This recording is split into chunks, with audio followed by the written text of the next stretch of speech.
was powerful. You use that, but it didn't have again quite the impact. I think something even opening up with it and saying something like, "Do you know what this is worth?" Now you get everybody's attention right off the bat, and then you close it. You see this one here? I no longer use that. That one is gone. This is now, mine. Something it adds that way. Because think about it. Anybody here who's got that passport, it's pretty powerful. You go anywhere in the world with that, and it's a different. Exactly.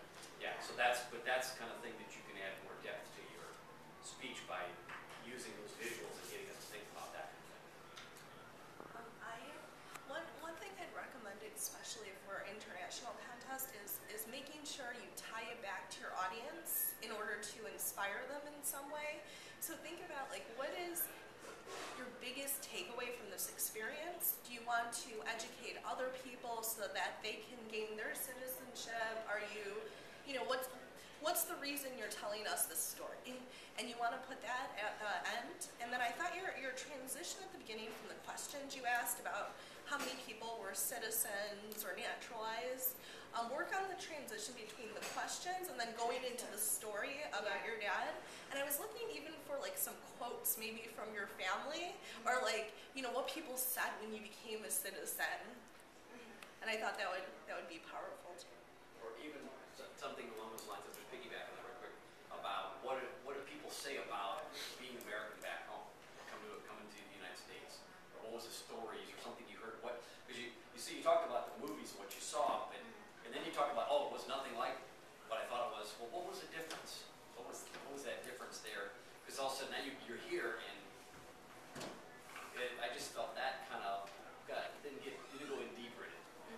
That's good.